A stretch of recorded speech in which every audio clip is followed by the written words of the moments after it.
அடியன் ஸ்ரீமதே ராமானுஜாய நமஹ.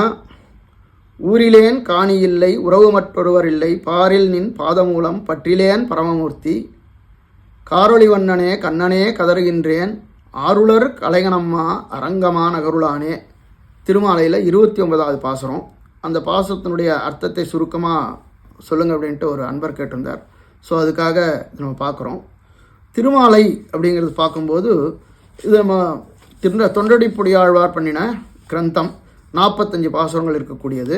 இந்த திருமாலை அறியார் திருமாலை அறியார் அப்படின்னு சொல்லுவாங்க. திருமாலையை, இந்த கிரந்தத்தை அறியாதவர்கள் திருமாலை அறியார், அதாவது எம்பெருமான் ஸ்ரீமன் நாராயணனையே அறிய மாட்டார்கள்னு அந்த அளவுக்கு ரொம்ப முக்கியமான ஒரு கிரந்தம் திருமாலைங்கிறது. ஸோ அதில் ஆழ்வார் தன்னுடைய அனுபவத்தை எல்லாம் எடுத்து கொட்டியிருக்கார். ஸோ அந்த அனுபவத்தை ஒரு 45 பாசுரங்களை சொல்லியிருக்கார். இந்த 45 பாசுரங்களுக்கு பேட்டிகா விபாகம் அப்படின்னு ஒன்று உண்டு. அதாவது எப்படி அந்த எப்படி செக்மெண்ட் ஆகுது அப்படின்ட்டு 1லேருந்து 3 பாசுரங்கள் திருநாமத்தால் ஆழ்வார் பெற்ற பேரு அப்படிங்கிறத சொல்கிறார். 4லேருந்து 14வது பாசுரங்கள் ஆழ்வார் உலகத்தோருக்கு உபதேசம் பண்ணுகிறார், பரோபதேசம் செய்கிறார். 15லேருந்து 24வது பாசுரம் வரைக்கும் தம்முடைய அனுபவம், தான் பெற்ற நன்மைகள், நெருஹேத்துகமாக தான் பெற்ற நன்மைகள், அதாவது காரணம் இல்லாமல் தான் பெற்ற நன்மைகளை எடுத்து சொல்கிறார். 15லேருந்து 24, 25லேருந்து 34 வரைக்கும் ஆகிஞ்சன்யம் அங்கே விஷயத்தை எடுத்து சொல்கிறார். ஆகிஞ்சன்யம்னா கைமுதல் இல்லை அப்படிங்கிறது, எம்பெருமானே தஞ்சம். அதே மாதிரி எம்பெருமானை அடைவதற்கோ அவன் அனுகிரகம் பண்ணுறதுக்கோ தன்னிடம் ஒரு கைமுதலும் இல்லை அப்படிங்கிறதையும் எடுத்து சொல்கிறார். 25லேருந்து 34 வரைக்கும். 35 to 38 எம்பெருமான் ஆழ்வாரை அங்கீகரித்தான், அந்த விஷயத்தை வருது. 39 to 44 துவயனிஷ்டர்களான அடியர்களுடைய பெருமை அப்படின்னு சொல்கிறாங்க. துவயனிஷ்டர்கள்னால் துவயமந்திரம் இருக்க, அந்த துவயமந்திரத்தினுடைய பொருளை உணர்ந்து அதன்படி நடப்பவர்களுடைய நிஷ்டை எப்படி இருக்கும் அப்படிங்கிறது இந்த பாசுரங்களை தெரிந்து கொள்ளலாம். 39 to 44 அது ஆழ்வார் எடுத்து பெருமையாக எடுத்து காண்பிக்கிறார் அடியவர்களிடத்தில். அப்புறம் 45வது பாசுரத்திலே பலன் சொல்லி முடிக்கிறார். ஸோ தான் பேட்டிகா விபாகம் அப்படின்னு சொல்லுவாங்க. ஸோ அதில் நம்ம 29வது பாசுரம் நம்ம ஊரிலேன் காணி இல்லை. 25 to 34 என்ன சொல்கிறது? ஆகிஞ்சன்யம், அதாவது கைமுதல் இல்லை அப்படின்னு சொல்கிறது. அதனால் இந்த 29வது பாசுரமும் இந்த ஆகிஞ்சன்யம், அதாவது கைமுதல் இல்லை அப்படிங்கிறத எடுத்து சொல்ல வந்தது. ஸோ முதல்ல ஆகிஞ்சன்யம் அனன்யகதித்துவம் அப்படின்னா என்னன்னு நம்ம தெரிஞ்சுக்கணும். அது தெரிஞ்சுக்கணும்னா நம்ம பாசுரத்தினுடைய அர்த்தம் பார்த்தோம்னா ரொம்ப சிம்பிளாக புரிஞ்சிடும். ஆகிஞ்சன்யம்னா கைமுதல் இல்லை அப்படிங்கிறது. அனன்யகதித்துவம்னா வேற புகலிடம் இல்லை அப்படிங்கிறது. ரொம்ப சிம்பிளாக புரியணும் அப்படின்னா, இப்போ நான் யுனைடெட் ஸ்டேட்ஸ் ஆஃப் அமெரிக்கா யூஎஸ்ஏக்கு நான் உள்ளே போகணும், என்டர் பண்ணணும் அப்படின்னா எனக்கு யூஎஸ்ஏ விசா இருக்கணும். அந்த விசா யார்கிட்ட வாங்கணும்? யூஎஸ்ஏ கவர்மெண்ட்டுக்கிட்ட தான் வாங்கணும், வேறு யார்கிட்டையும் வாங்கவே முடியாது. வேறு இந்தியன் கவர்மெண்ட்டில் வாங்கலாமா இல்லை கனடா கவர்மெண்ட்லாம் எங்கேயும் வாங்க முடியாது. யூஎஸ்ஏக்குள்ளே என்டர் பண்ணுறதுக்கு உண்டான விசா யூஎஸ்ஏ கவர்மெண்ட்டு மட்டும்தான் வாங்க முடியும், வேறு இடத்துலையும் போய் வாங்க முடியாது.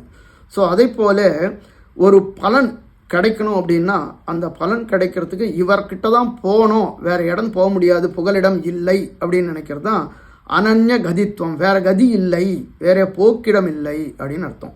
ஸோ புகழொன்றில்லாடியேன் உன் அடிக்கீடு அமர்ந்து புகுந்தேனே அப்படின்ட்டு நம்ம ஆழ்வார் பாசுறோம். எதுக்காக நம்ம ஆழ்வார்கள்லாம் இது கேட்குறாங்கன்னா, இந்த பிறப்பு இறப்பு, புனரப்பி ஜனனம் புனரப்பி மரணம்ங்கிற பிறப்பு இறப்பு இல்லாமல் தாங்கள் மோட்சம் பெற வேணுங்கிறதுக்காக பெருமாள்கிட்ட வேண்டுறாங்க.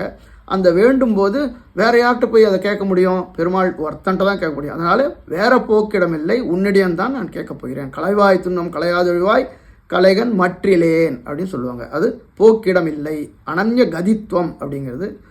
ஆகிஞ்சன்யம்னா பெருமாள் இந்த மோட்சம் கொடுக்கறதுக்கு நம்ம ஏதாவது பிரதிபலன் கொடுக்குறோமா? நம்ம பக்தி பண்ணோம், நம்ம சரணாகதி பண்ணோம், நம்ம எம்பெருமானுக்கு சில கைங்கரியங்கள் பண்ணோம், அதனாலே நமக்கு மோட்சம் கொடுத்தான் அப்படின்னு ஒரு உண்டா அப்படின்னா கிடையாது.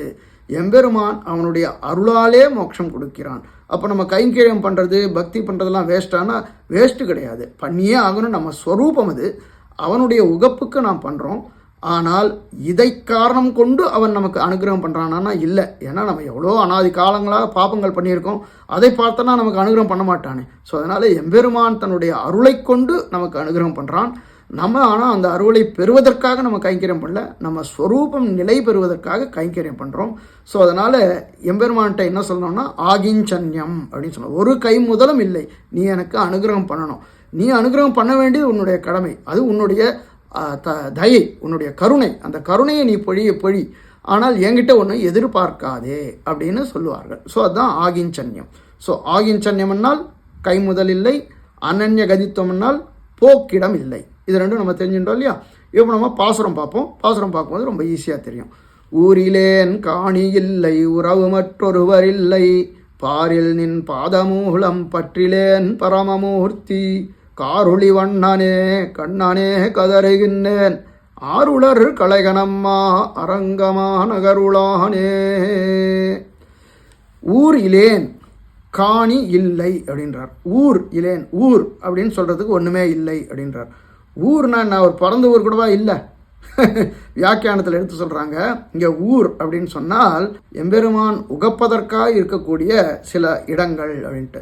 சாலை கிராமம் போன்ற இடம், அயோத்தி போன்ற இடம், ஸ்ரீரங்கம் கோயில் போன்ற இடங்கள், இதெல்லாம் எம்பெருமான் உகந்த நிலங்களாக உகந்த திவ்யதேசங்களாக இருப்பதனால அந்த இடத்துல தான் பிறக்கவில்லை. ஆகையினாலே ஊர் இலேன் அப்படின்னு சொல்கிறார். ஸோ பெருமாள் பார்த்தார், எங்கேயாவது பிறந்திருக்கியா, உனக்கு அனுகிரகம் பண்ணேன்னு சொல்கிறான் இல்லையா, இந்த திவ்யதேசங்கள் எங்கேயாவது பிறந்திருக்கியா சொல்லு, அப்போ நான் உனக்கு அனுகிரகம் பண்ணுறேன் அப்படின்னா எந்த ஊர்லேயும் பிறக்கலை. அயோத்தியில் பிறக்கலை, சாலை கிராமத்தில் பிறக்கலை, ஸ்ரீரங்கம் ரங்கநாத க்ஷேத்திரம் திவ்ய க்ஷேத்திரத்தையும் பிறக்கலை. அதனால் ஊரிலேன். சரி, ரங்கநாதன் கேட்குறார், அந்த ஊரில் ஏதாவது ஒரு காணி வச்சுன்ட்டு ஏதாவது ஒரு நந்தவனம் அமைச்சு எனக்கு புஷ்பகைங்கரியம் பண்ணுறியா அப்படின்னா அதுவும் இல்லை, காணி இல்லை. அந்த ஊர்களில் ஒரு காணியும் எனக்கு இல்லை. சரி, அதுவும் போச்சு. அந்த ஊரில் யாராவது உறவினர்கள் யாராவது உன்னை பார்த்து பேசக்கூடிய அளவுக்கு உறவினர்கள் யாராவது இருக்காங்களா அப்படின்னா அந்த ஊரில் ஒரு உறவினர்களும் இல்லை, உறவு மற்றொருவர் இல்லை அப்படின்றார்.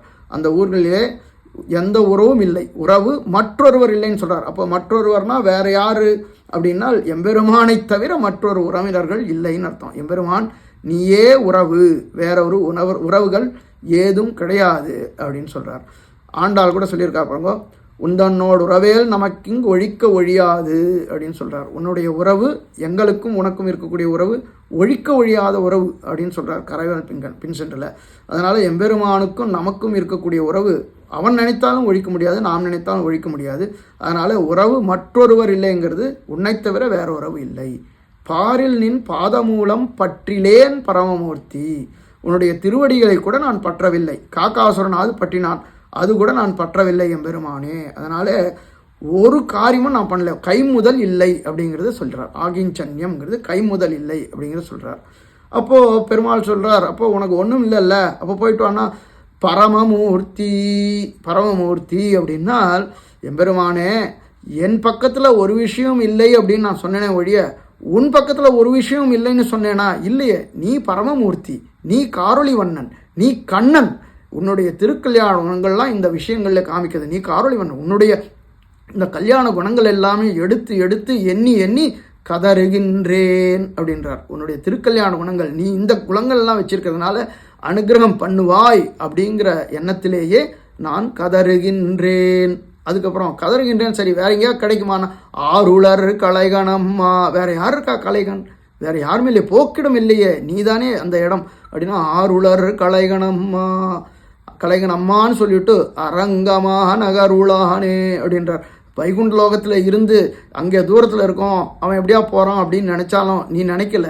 நீ எங்களுக்காக அரங்கமான இடத்துல வந்து இங்கேயே பள்ளி கொண்டு இருக்கிறாய். அப்படி இருக்கும்போது எங்களை விட்டுடலாமா அப்படின்றதுனால அடியனுக்கு நீ அனுகிரகம் பண்ண வேணும் அப்படின்ட்டு, ரங்கநாதனே நீ இங்கே வந்து நமக்கு சேவை சாதிக்கும்போது அதை காரணமாகவே கொண்டு சேவை சாதிக்கும்போது எங்களை விட்டுடலாமா அப்படின்ட்டு இங்கே பாசுரத்தில் தன்னுடைய ஆகிஞ்சன்யத்தையும் அனனுகதியத்தையும் சொல்லி உன்னுடைய பெருமையெல்லாம் நினைத்து நினைத்து கதறுகின்றேன், அரங்கமான குருளானே நீயே எனக்கு அருள் புரிய வேணும்னு ரொம்ப அற்புதமாக எடுத்து காமிச்சிருக்கார் இந்த பாசுரத்தில். ஸோ சம்மரியாக பார்த்தோன்னா இந்த பாசுரத்தில் என்ன சொல்கிறார்? தன்னுடைய கைமுதல் இல்லை, ஆகிஞ்சன்யம் இல்லைன்னு சொல்கிறார். போக்கிடம் இல்லை, வேறே புகலிடம் இல்லைன்னு சொல்கிறார். என் விஷயத்தில் ஒன்றும் இல்லை, ஆனால் உன் விஷயத்தில் உயர்வு இருக்கே, அதை நினைத்து நான் கதறுகின்றேன். ஆகவே அருள், உன்னுடைய அருளையே எதிர்பார்த்திருக்கின்றேன் என்று ஆழ்வார் இங்கே எடுத்து காமிச்சிருக்கார். ரொம்ப அற்புதமான பாசுரம், உங்களுக்கு புரிஞ்சிருக்கும்னு நினைக்கிறேன். அடியேன் ஸ்ரீமதே ராமானுஜாய நமஹ.